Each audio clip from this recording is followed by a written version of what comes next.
Okay, this is a live oak bowl made from a crotch that I got on the side of the road. It's only been dry in a short time, so it's 2 or 3 months old. It has relatively high moisture content, 15% or something. I don't know for this area whether that's really that high. It's been sitting long enough that quite a bit of the moisture's come out, but it's still high.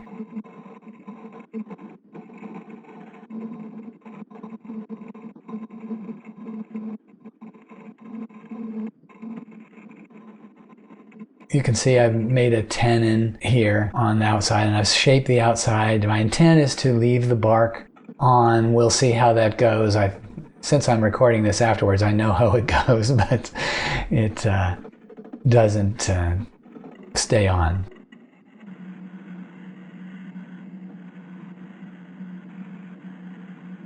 So here I've turned it around on the 4-jaw chuck, and I've machining out the inside. My intent was to do a twice turn where I'd turn this to some point, let it sit for a month or so, and have it dry out on me, and then have a lot of meat to machine away and still end up good.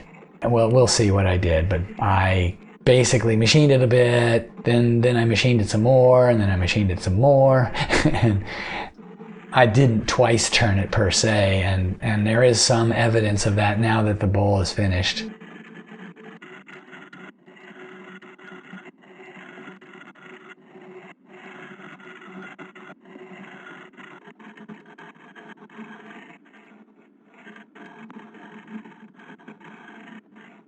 You can see the bark is on here, but I think there's a gap. What happened is that the bowl started to shrink and the bark came off somewhere. All the bark is still on at this point.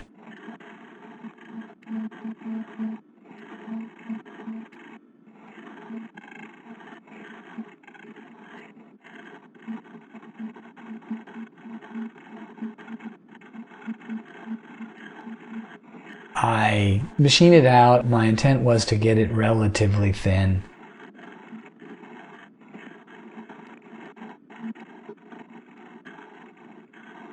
Up there, the bark is mostly gone now. There's places where it's still there, but there's quite a bit of it gone. What happened is a section a few inches long came loose.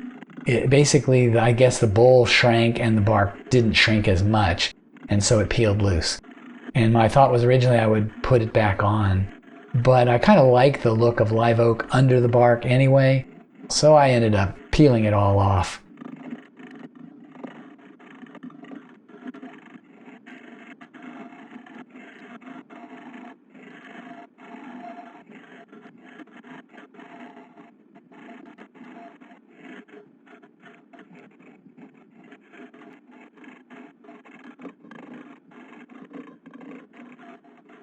So you can see I've turned it around now.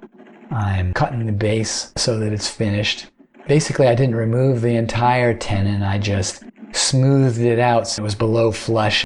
When you sit the bowl down, it doesn't touch the tenon. I did that to get it to look nice on the bottom without having to remove it all.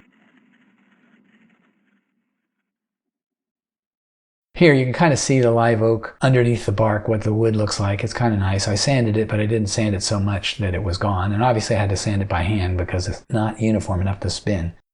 The highest spot on this thing on the left there, I think it's the left, is about 4.5 inches tall. It gets as low as a couple of inches. And it's about, I think it's 9.5, 9 3/4 inches in diameter.